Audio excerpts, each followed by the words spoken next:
Hey, Rifters, welcome to the show. Subscribe, rate, and review. Tell a friend. It's been very, very great. I don't know if you guys noticed, but last week was John Cusack week. Wee. It was great. And speaking of great, we have a great show today. We have actor, comedian Keith Coogan. You know Keith from The Adventures in Babysitting and Don't Tell Mom, The Babysitter is Dead. And you've seen him in, Hiding Out with John Cryer, and he was the voice of Todd in The Fox and the Hound. So yeah, it's going to be great. The great Keith Coogan is going to be here via Riverside. We're on Riverside now, via Riverside. So take a minute, subscribe, rate, review, tell a friend, and Keith Coogan is here. What's up, Keith? How you doing? How are you, buddy?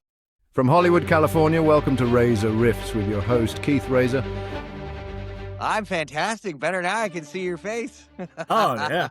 I just gave you a sweet intro because I like to do the intros before the guests jump in. You know what I mean? I gave a sweet intro. Oh, thank you so much for doing this, Keith. I really appreciate it, man. I appreciate it, too. I feel honored. You've got a great hit list of guests you've had, and I appreciate you reaching out, man. Yeah. I first, you probably don't remember this, but I first met you because you were judging a comedy competition that I did. And you were like one of the final celebrity judges. So I met you there. Where was the Ice House, I believe, at a comedy competition. It's kind of funny because when I was younger, I thought, hey, if I win this comedy competition, I'll be a great comedian. And now I realize that's just like a wise tale. You don't need to win comedy competitions. No, you don't need to win. Tiffany lost on Star Search, so it's okay. Well, no, thank you. I wanted to ask you, is this your first time being interviewed by a Keith, a fellow Keith? It may or may not be. It is rare though, as Keith was the 10th most popular baby name of the year I was born. I don't meet a lot of Keiths. Yeah. I get called mistakenly Kevin on set. People are Kevin. I do too. Yeah, it's very common. It's a K name. And then my mother named my little brother Kelly. It didn't help anybody. My God. She didn't know what to call it. Keith, what's your name? Yeah.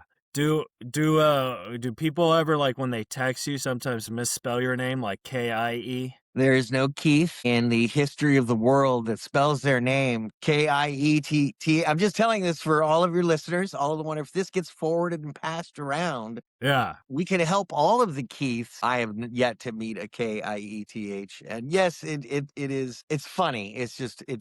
It's funny. I'm sure I've spelled Will Wheaton. I emailed Will Wheaton once.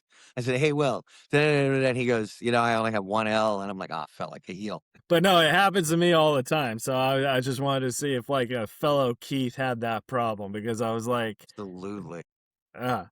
So Keith, I wanted to ask you because, you've been doing this business forever. And, the first thing that I found fascinating about you was you did The Fox and the Hound, which was probably like your first movie, but you've said you've never really considered that your first movie. And I wanted to know why. I'd always love to, but I have a family of performers that they don't value Hollywood at all. It's all a game and competition and, you could have done this better. Or, we don't get accolades, we get notes. And so Fox and the Hound, I go, that's animated. Your face isn't on camera. That doesn't count. So even they ripped it out from underneath my feet, that doesn't count. It's the most successful movie I've been in. Yeah, I love The Fox and the Hound. When I was a kid, I used to watch it all the time. Oh, yeah. Yeah. It's the last of the classically animated Disney films, considered to be the pull-up out of the nosedive for Disney animation at the time. It was the most expensive animated film ever produced at a cost to Walt Disney of $10 million. Really? But it wound up doing $64 million or something like that. Everyone was pretty happy. That's a lot of money for back then, right? Because nowadays, I mean, it's obviously... they'd probably consider that like just an okay film, but back then that's like a hit, right? It is, and video was just coming out because Fox and Hound came out in 1981, and as we know, E.T. was a really big straight-to-home release price for people to own it rather than rent it, and Disney caught on to it right around that time when Fox and Hound came out of the vault. A couple of years after it came out in theater, it went, onto the video rack, and That's one thing that movies today don't have, is the multiple streams of tail end revenue. And Hollywood's wondering why it's not doing well, or why how come our movies aren't making money anymore? And I go, well, you stopped creating physical media. Right. You're restricting your show to one service that's streaming. That's just part of, like, it gets a nickel out of my monthly fee because it's got to be spread out on all the content, all the licensing and residuals you have to pay to everybody. The residual thingy is not great for actors or streamers at this point, No, because actors get paid for it just being licensed and on the service. Nobody has to watch it. You get paid by how many people are subscribed to the service at the time. So that kind of kills a streamer, because they can get paid to license something and nobody watches it, and they just had to pay all these residuals. Now, for the actor, it can be negative because it's dependent on how big the service is. It is Yeah. scaled. So the largest service, you get what your residuals would have looked like on cable. And then the next step down, 80%, then 60%, then 40%. You can get as little as 20% of your regular residuals just because it's on a lower, audience supported platform. Now, the best for actors is free TV. Anytime you can watch it for free with commercials online, that actually helped us out a lot. And direct buy. If you go, it's $2.99 to rent, or I can buy the damn thing for, so and so much, buy it.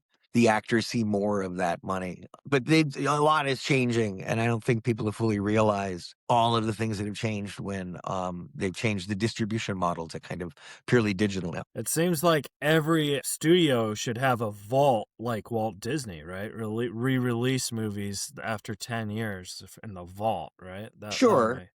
But even Disney on Disney Plus, they don't have everything in their catalog. I can't go watch Willow, the series, right now. Yeah, you have to wait 10 years.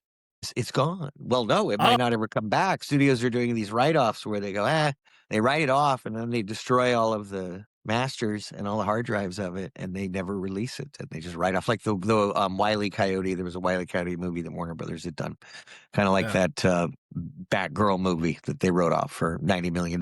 That's horrible. There's got to be some salvable footage in there. Even Ron Howard found some good footage in Solo when he took over the project. Oh, that's true. Sorry, I'm the worst film nerd ever. No, that's great. I love film and comedy and stuff. So I wanted to ask you though, like, because you come from Hollywood royalty, and I wanted to know, like, when you were a kid and stuff, did that ever give you like anxiety? Like, were you like, oh my God, I can't let Grandpa down and stuff, or like, did you just kind of stream out of that and just thinking this is how I'm gonna do it? It's more like your grandpa is the chief at a fire station, and you go work at the fire station.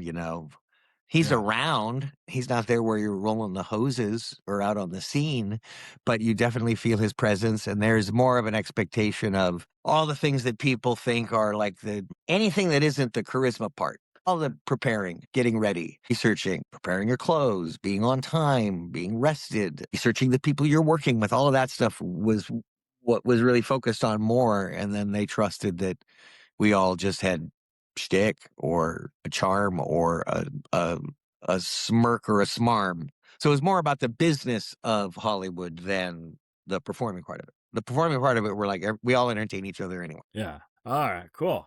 And then like the Waltons was probably the first thing where like you were a series like regular, right? So like how was that? Because you've done a lot of like one guest TV shows, and now you actually have a home where you're going to work every day and you're filming something, like, so how is that as an actor where you're like, oh, this is great, I finally got something? I had been teased with 2 pilots that might have got. One of them was McKinsey's of Paradise Cove, with Klug Gulager, that we did 6 episodes for. I did the Gun Shy, which was the Apple Dumpling Gang series, and the pilot and 4 of the 6, because Adam Rich had replaced me from the pilot, but then they fired him and brought me back to finish up it's so long. I had all these politics and these studios, networks, and like agents, managers, and other talent all being played like chess pieces. And I'm aware of this at 10, 11 years old. I'm going, what? They're just using me to get his rate down? Okay, cool. And you get the job sometimes because the other guy that got it was unavailable or wanted a French teacher on set or something. So and that's how I got How Walton's is that stuff. like though? Because you got fired and then the other guy got fired and then you got rehired. Isn't it the same politics you see at the football field or the chess club or the nerds hanging out playing handball? There's still, wherever the rule system is, a kid picks up quickly on that Yeah. rule set. And that's why the kids seem precocious. They're like, what are you, 8 going on 40? Yes, thank you. We are. Don't worry. We'll get, emotionally stunted and we'll get full arrested development, all of like actual life skills. But when it comes to being around a set, I don't know. I know that there's definitely some child performers that didn't enjoy it. Right. And I feel bad for them because it was one of the funnest things I loved. I loved being on set as a kid. Yeah. How is like did you enjoy the audition processing or does cuz like no? Yeah, not really. I mean, the Yeah. best part of that was seeing your other friends and stuff and playing with them while you're waiting for your turn or whatever, getting your costume all messed up or trying to psych them out too. You're like, I really want this part. So, and that was awkward. There's times where you're sitting there and another kid will walk out with the casting director. They're like, okay, well, we'll have them call you and everything. They're like, all right, everyone, you can go home. Did you ever go to an audition where you're like, okay, there's no way I'm gonna get this part, and like, did you but you still did it? Say anything for Lloyd Dobler. Yeah, I knew really? I knew I was not Lloyd Dobler at all. I knew that, and that I was far too young. Went up for a lot of good stuff: 16 Candles, E.T., Goonies, Gremlins, Stand by Me, Christmas Story, The Toy, Dream Little Dream, you name it. So everything. Lucas. I went up for Lucas. Yeah. And so you went out for everything. What was the part where you finally got that yes, or was there a part where it came down to you and some other guy and like you were super super close? Oh, I think you're super super close on everything, and it's got to be really hard for them to make a pick sometimes because you've got what the director wants. Maybe the producers want somebody else. Maybe the studio wants somebody else. Maybe the person you want doesn't work well with the rest of the cast. So there's so many elements in there that you kind of got to not worry about it. Yeah. Just do the work every time. And do you lean into people that you kind of want to work with, or you go, they're good, they're going to push me to better, and so you bring it a little more, and then you get somebody else that you're like, I don't know if I want to work with them, and you kind of walk through the scene. I don't know. You can't sandbag other actors, but was excited on Toy Soldiers. I had been cast with Lou Gossett Jr. first, so we were set. And they're still casting the rest of the guys. And Daniel Petrie Jr. brought me in to do the reading of the Lou Gossett lines for the lead. Really? And all the guys and so guy after guy is coming in reading for Billy Tepper, and then watch Sean Astin, my old friend, family basically. And I don't know, maybe I gave him. He also did a great audition. That was terrible too, because sometimes actors would leave the room and they would throw their picture and resume in the trash or talk crap about them and I go, I don't ever want to do this. I don't want to be in on the casting process again. Oh yeah, for sure. Yeah. Horrified. I feel like that happens in every profession though. Like in stand-up comedy, comedians shit talk each other all the time. So I feel like that's kind of just like the norm of what they do, and it's not right, but I feel like everyone does it, No, I mean, they definitely shit talk when they steal a premise or they steal a bit. And also the same thing, they are all bitter bitches and jealous of anybody else's success. That part's true. Sure. Oh, absolutely. Yeah.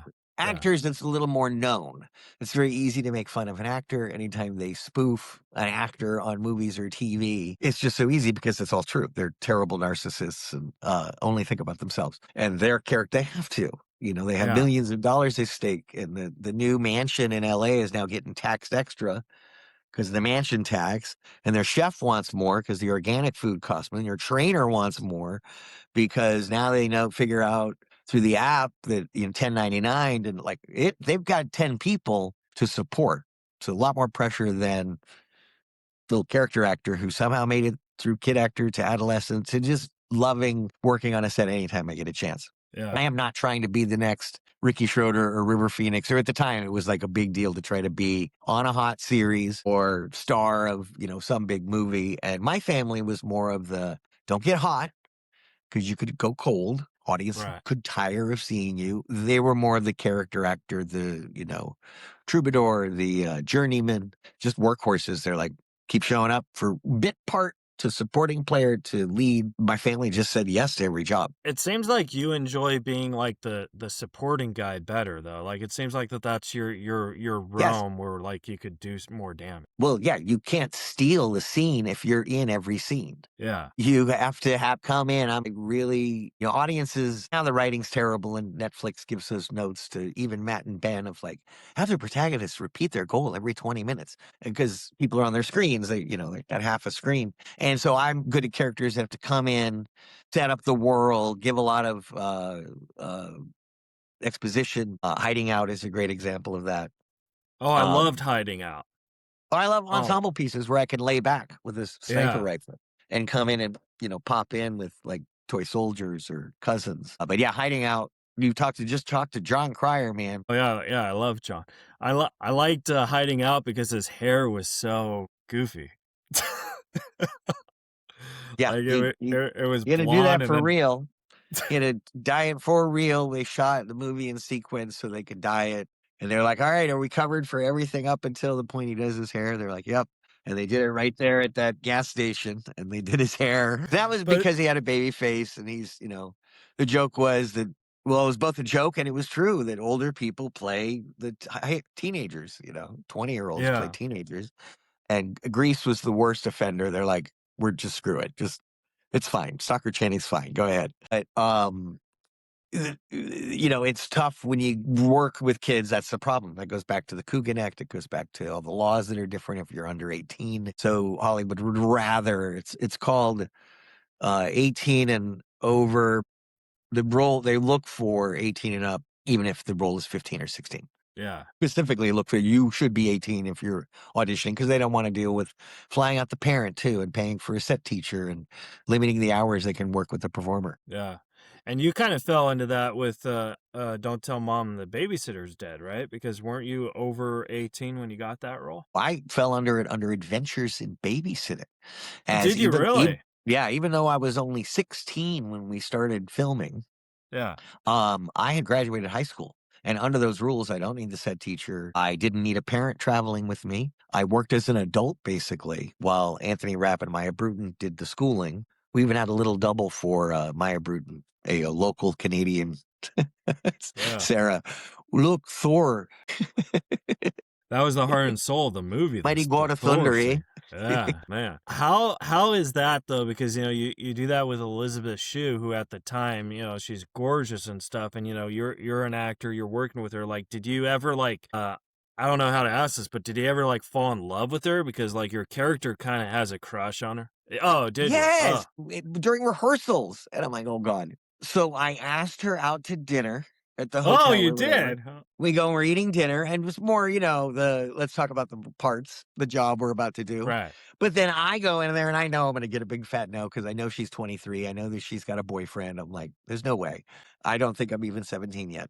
Yeah, it was during rehearsal. So I go, hey, I look her in the eye and I go, hey, some actors, I don't know if they're like romantically involved in the script, like they might, in real, I don't know if you would. And she just started laughing at me. And I went, oh, now I know what it feels like to be rejected by Chris Parker. And that was the hurt that Brad has when he realizes he can't just get what he wants just because he wants it so bad. Yeah. Wow. You learned that the hard way, right? Getting rejected by the actress, then the character. Yeah. And I became fast friends with Anthony Rapp.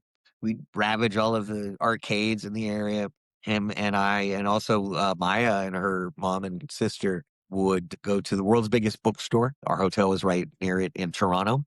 Yeah.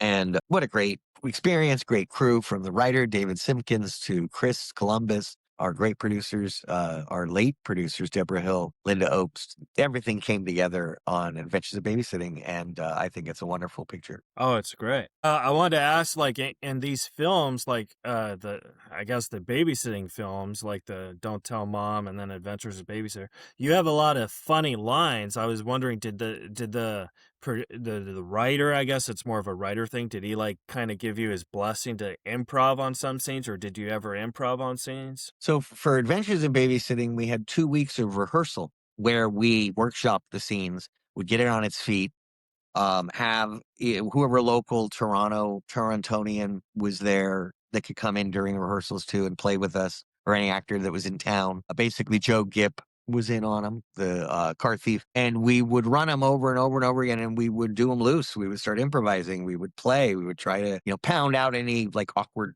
things in the scene. Like, how can we do that better? What would we really do? Chris Columbus wanted us to act realistically in these outrageous screwball situations. It's a bunch of kids entering into a bringing up baby universe where it's everybody they meet in town, in the city, is crazy. Right.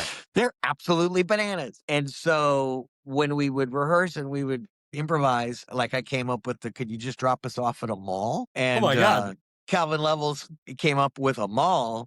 Where do you think we have? Boise, Idaho. And so that was improv. What was great about that is decades later, through Wikipedia, I found out the first mall in the United States was in Boise, Idaho. So Calvin Levels was like genius level. That's a joke you didn't get at the moment, but you get it now. Hiding out, auditioned, and I actually walked into the session in front of this backdrop, and they're going to tape me, and there's like 8 people there. They're like, "This is the producer of this thing." And I, right before reading, I go, "By the way, the dialogue, teenagers don't really talk like that. So maybe we could rework some of the things." And they go, "Oh, great. This is our other producer, Marty. He's the writer. You could talk to him." I'm like, "Oh, Jesus, the writer's in the room. There's no way I'm getting this job." And somehow I booked Hiding Out. And they worked with me. They're like, "What could we do to smooth that out or whatever?" But that's where I kind of learned to take on the challenge of like little paragraphs of thick exposition that have a lot of K's and S's and T's, and just learning that dialogue and spitting it out really fast, and then trying to make it about story and character rather than plot. Yeah. So if I could bring it back to the themes or whatever, and show the fear or show the anxiety, especially the teenager. I played a lot of fearful and anxious kids. I was not the jock. I was not the big man on campus in these movies. Yeah. But you were the cool guy in a way, you know what I mean? Like, even in Adventures of Babysitter, I would rather be your character than the cool, guy who's dating Elizabeth Shue, because that guy was kind of a jerk, you know what I mean? He's kind of a jerk. He's a total jerk. Yeah, that's what I'm saying. But through story apotheosis, I think that you think is a jerk too, and he's also mean to his sister, and he's a dork. Yeah. But then you learn after you spend time with the characters, you love all of them. But that's the one thing, like, I've noticed, I'm not a huge movie star like you, but I've done a couple films. And what I've noticed is the producer, the director, you could kind of get away with, like, doing what you need. But if the writer is there, they get very, very sensitive if you change their words. And they fucking hate you. You know what I mean? Like, they're like, They do. It's a matter of respect and trust that you don't go around blabbing later. I wrote that line. You go, "Great script by so-and-so." You go, "Yeah, we were loose with some of it." And you also don't really run, unless you find an old script that has notes in it. Then you go, "Oh, I wrote that line. Oh, geez." Do you still have your old scripts? I have some of my old scripts, yeah.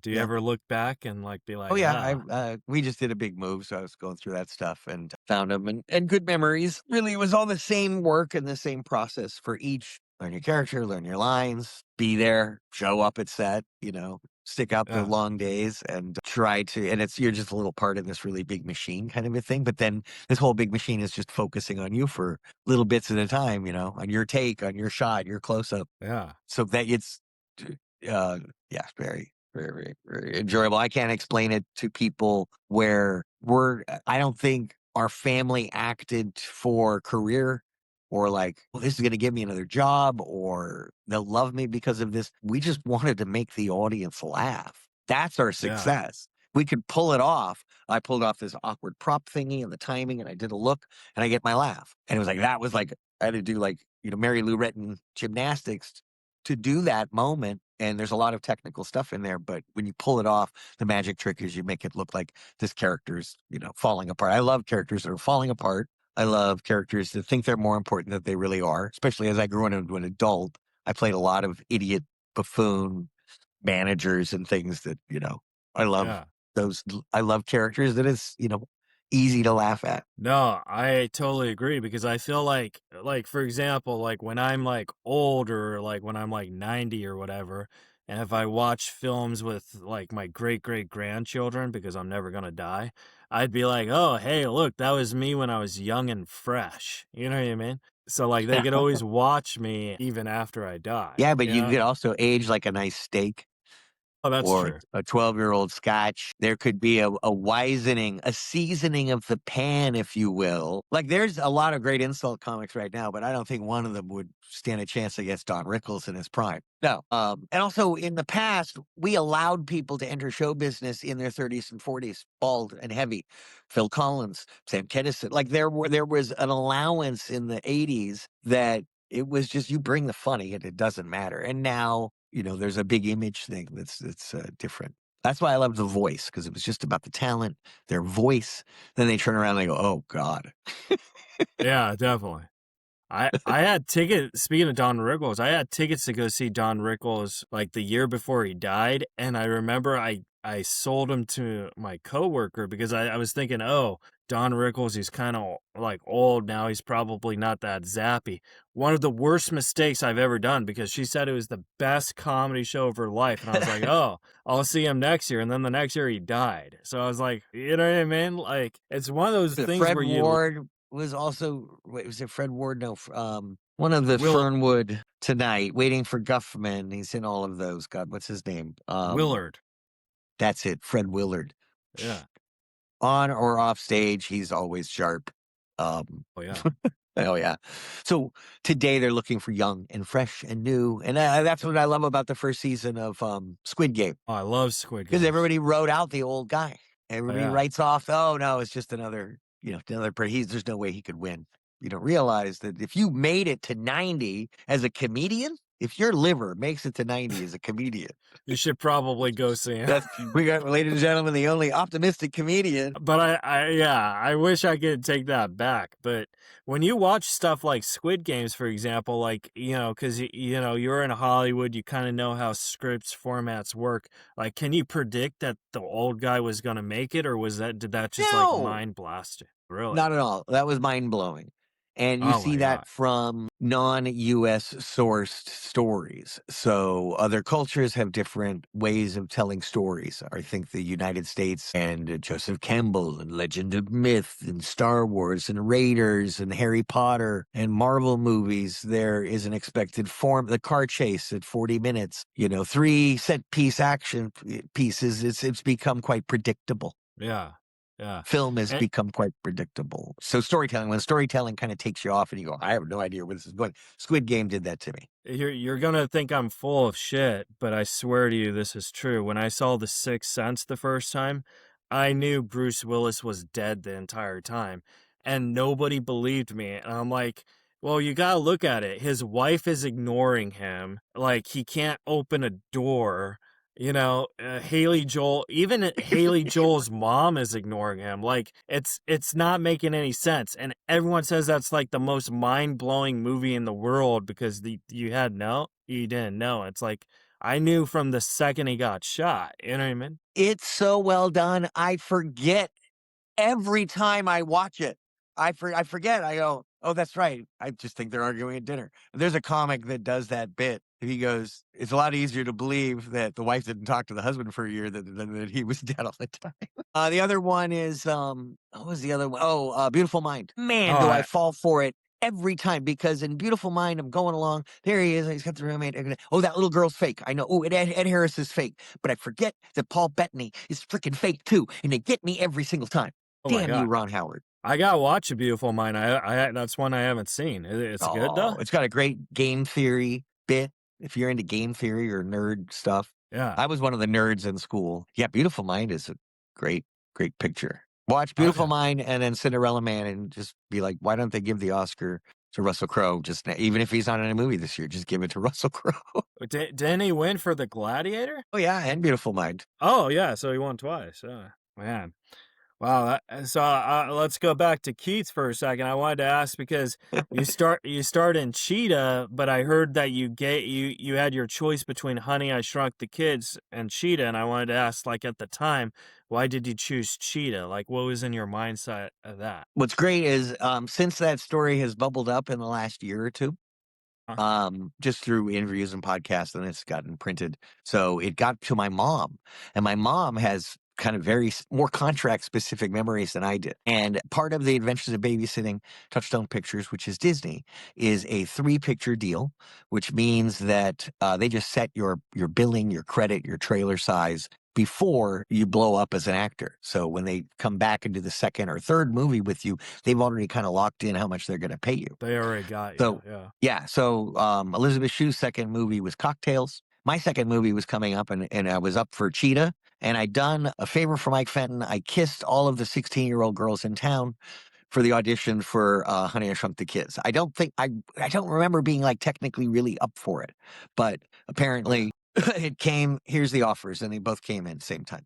The contract was for X amount of money, and it was for a like film and release or like scale, like in terms of the scale of the movie. And so the shooting schedule was quite different for each movie. The Cheetah was 6 weeks, and Honey, I Shrunk the Kids was 6 months. Oh my God. But you get paid the same amount. Yeah.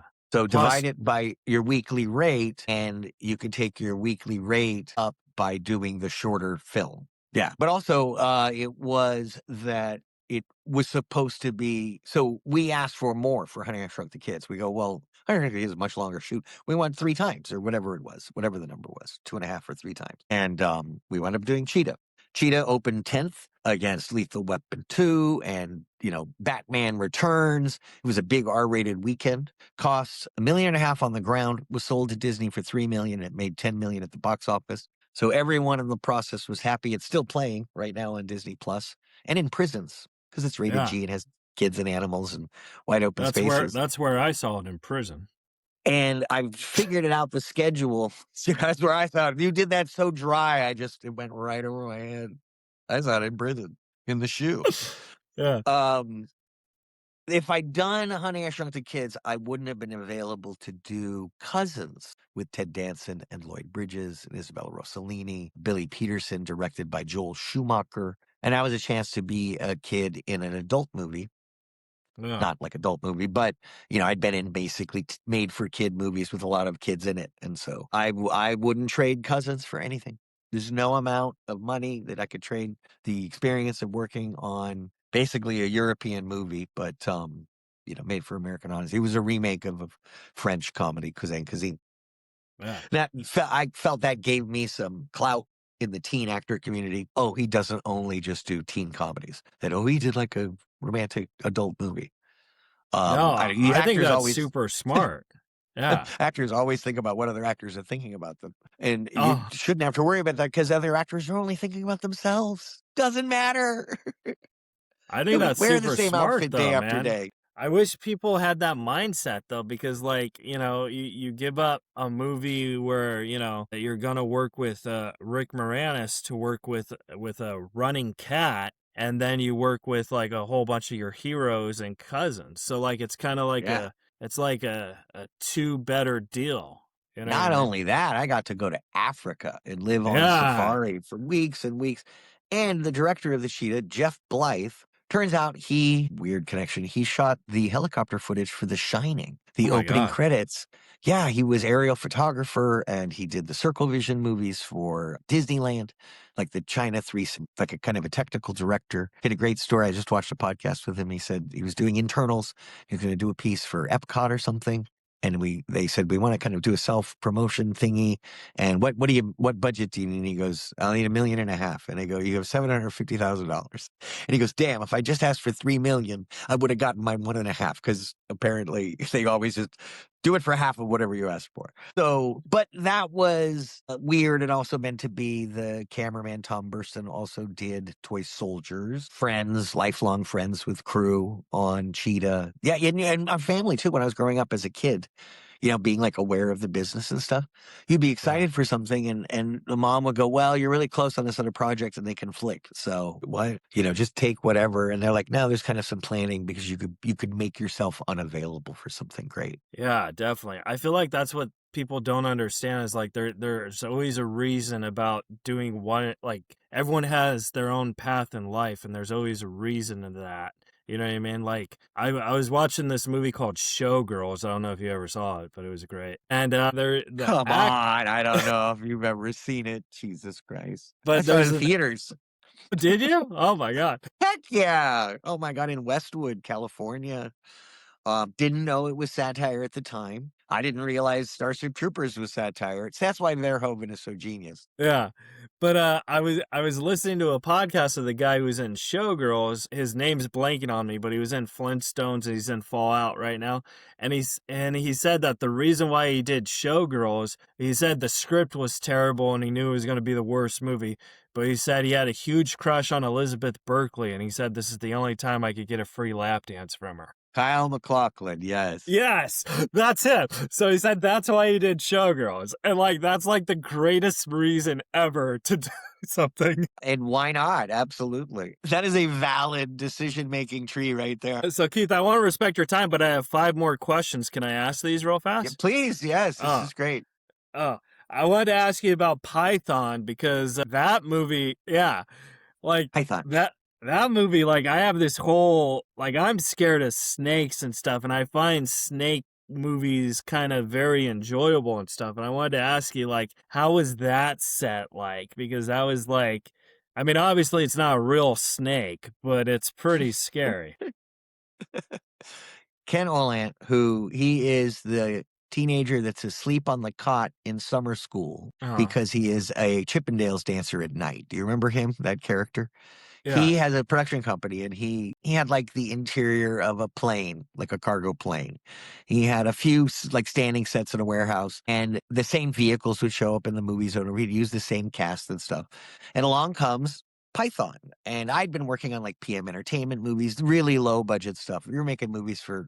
They're making a movie for $300,000 on film. So we're doing it, and we know it's genre. We get the table read, and I had actually gone up for one of the deputies that I didn't get booked that, but then I booked a fume monkey, which was one of the guys in the plating factories. He lives throughout the movie. I was like, I get to be in a horror movie with a snake and I live, and Will Wheaton gets eaten. I go, this is perfect. This is going to be a great film. And it had, friends like Will, Billy Zabka, Frane Rosenoff, who was the lead, was only a dirt bike or bike downhill bike. One of those fixed gear bikes that go really fast down hills. He was not an actor, and he's fantastic in the movie. Can you believe that? The lead absolutely pulled it off. The table read, though, we go up to this house in the hills, we table read, and Robert Englund's there. Everyone's backs up a little straight. My God, we got Freddy Krueger in the room. And we had it was the best 90 minutes I've ever had at a table read. We are just laughing and we're going, this is so great. We realize what a drive-in movie, B movie this is going to be. We know exactly the tone. Yeah. And Robert Englund did it perfectly. He's like, it's 130 feet of terror. Just fantastic. And they pulled it off. Now, what's great about Python is you have to find the DVD that's got the director's commentary by, is it Robert Murtaugh? People have noted on the DVD list, they can't believe the producers in studio let him put this commentary out because he talks about the true challenges of working on a really low budget movie. Uh-huh. The snake articulation was chosen because it's the easiest to do in computer animation. There's no leg or walk cycle. Yeah. So they picked snake as their they had an array of computers in this warehouse next to the fuselage set. They're like, that's the computers we're doing. A bunch of Amigas basically at that time. And internet was brand new. Must have been 98 or 99 when we did that. Wow. And Python. Good fun. Really. Y2K good. was about to come too. Yep. So just imagine that. Yeah, I had a lot of fun. David Bowie, who was Dana, who was the original Dana in Yeah. So on set, we had a joke because it was one scene. She runs up, but you can't really vocalize because the snake will hear you or whatever. She runs up to the other female lead and she goes, like, snake, Python. And so we would always go, oh, yeah, we're working on Python. So that's our big joke about Python. Love. Oh, and then Billy Zabka gets into pythons, which followed how he wanted to be an Army Ranger or something like that. And so he got, at the end of the movie, they kind of took his character and did a whole, pythons. And then there was Python versus Boa. So there's actually a franchise of Python. Oh my gosh. But you were only in Python. I'm only in pythons. Python, yes. Yeah, they should have put you in the other Pythons. It was great. We're reading the table. We get to the end, and they show the few monkeys now playing chess because they've closed the plating factory and they've got their brain cells back. And they go down underneath the floorboard of the cafe or whatever, and you see snake eggs, in a nest at the bottom. And we're like, this is so cheesy, but it works. It really plays. It's a fun movie, and I think you can watch it for free on one of the Scooby, Tubi, PP. I don't know, one of those things. Yeah. I wanted to ask, like, what are your fears as an actor, like when you first started, and do you still have those fears now? Getting dirty or muddy or have icky things on you on set. That's very uncomfortable. Nudity, always been ever since they showed, I think it was a separate piece in grade school. And within this little, after school special they're playing in class, the kid gets pantsed or whatever. And like all the kids in laughed at the actor on screen. And I went, well, I never want to do nudity. That's great. Done with that. I never made that choice. Then I wound up Yeah. doing Forever, A Ghost of a Love Story with Sean Young and Sally Kirkland, and have sex scenes with both of them. Oh, That was nice. Nice. that was a poor choice. Never do a picture for money, just so you know. But you Never got to works have out, But you got to have sex scenes with Sean Young. Like, at the time, I'm right? sure she was, like, because there's She a was my time where she was, stepmom from Cousins. I already had a crush on Sean. That yeah, was she was great. great. I And got molested by Sally Kirkland on screen. and that's called Forever, so that'll last you forever, you know? Oh, it will. That's gonna follow me till my dying days. It'll be Worst on your movie ever. gravestone forever. No, on my gravestone is "Here lies Keith Coogan. The dishes are done, man." But let's talk about Sean Young for a second, because I think she's super talented, but, like, I feel like she kinda got that whole where Hollywood didn't want anything to do with her. Like, she was labeled as difficult to work with, stuff like that. But I've always find the more difficult you are to work with, the better of an artist you are. True, but we're talking about the boys' club of filmmaking in the 80s. Yeah. And I've worked with a lot of actors that have been considered difficult. Diane Ladd, Sally Kirkland, Sean Young, all of them was on Forever.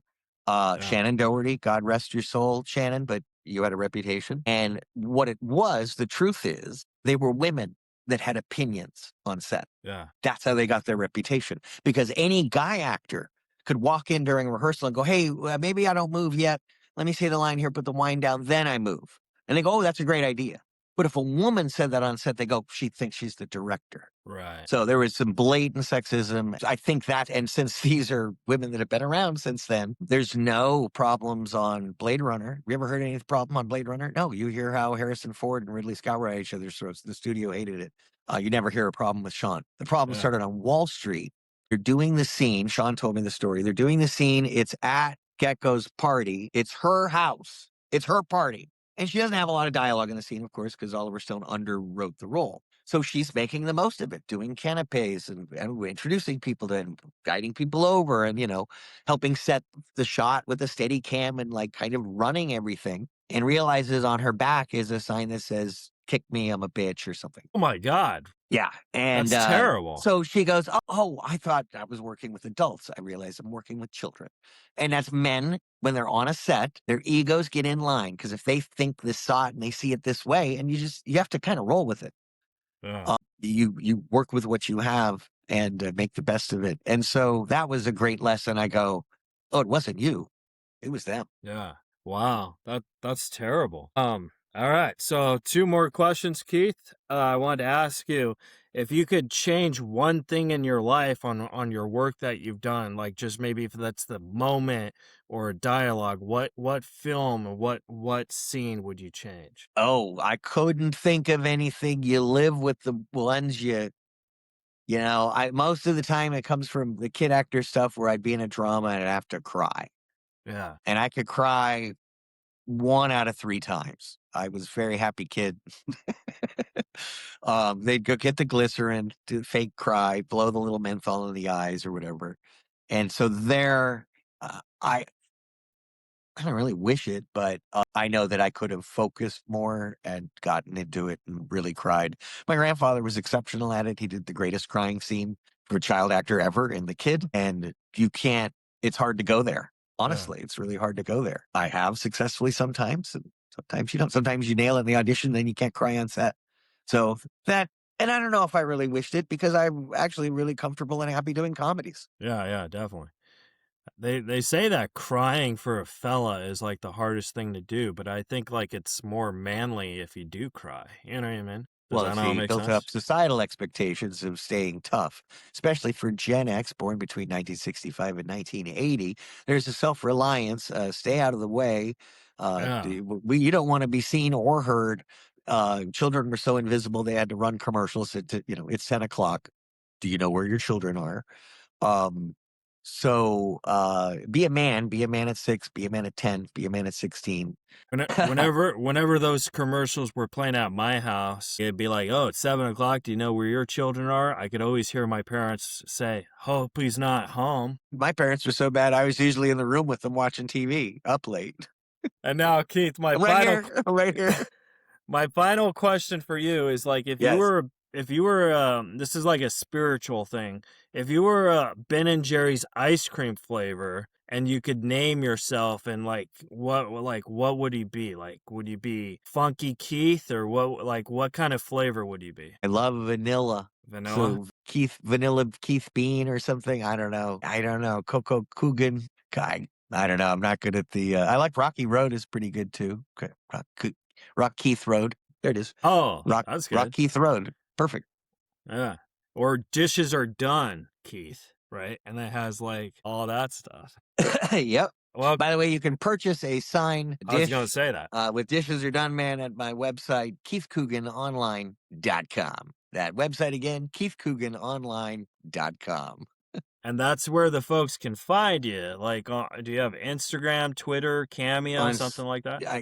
Yes. All Keith Coogan. So just Facebook, Twitter, Instagram, YouTube as well. Keith and Pinky's Hollywood Tales over at YouTube. We post a bunch of various stuff, mostly nostalgia, pop culture stuff, and lots of autograph conventions, personal appearances. And next year, you can even go cruising with the Coogans. Ooh. Oh. So I'll dump info on that as the website goes live. We're going to do that one live pretty soon. Yeah, you can go on a cruise, and we'll do a bar night, a dinner night, go hit one of the islands or something like that. Stand-up comedy night, judge a contest night. Judge a stand-up.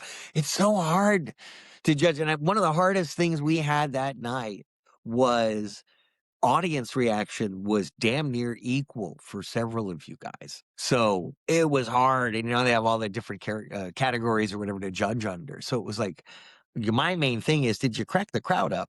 So sometimes it's just like everybody was crushing it that night. Well, I hope I did. I mean, I did come in second place, so I mean, Nice. All right, Keith. Well, thanks so much for talking to me, man. It was a real honor, and we'll talk soon. And thank you so much, Keith. Man. Thank you, Keith. Thanks for the great research and all the deep cuts, like Python. I appreciate that. Maybe next time we'll talk about Book of Love, or my surf movie Under the Boardwalk, or my ski picture Downhill Willie. Those are all trash too. No, we'll talk about. I didn't say Python was trash. I loved Python. Oh, it is. It's glorious trash. But we knew it was trash when we were making it. That's the key. Like Toy Soldiers was kind of B+ trash, but we knew it. We knew what kind of popcorn flick it was. There's delusions of grandeur for these. We're like, solid, just hit that moment. And the only way Python would have been like gold classic is if you got a free lap dance from Elizabeth Berkley. Jenny McCarthy was great in Python. She got beheaded, but Jenny McCarthy was fantastic in there. Yeah, she was yeah. There's, I think it was great. Those some things that are, like. All right, Keith. Well, hey, man. Thank you, Keith. Rock and roll. Take care. Thanks for the time. Thanks. All right, buddy. Listening. Well, guys, that was the episode. Subscribe, rate, review, and we'll see you guys next week on Reza Rifts. Big music cue. All right.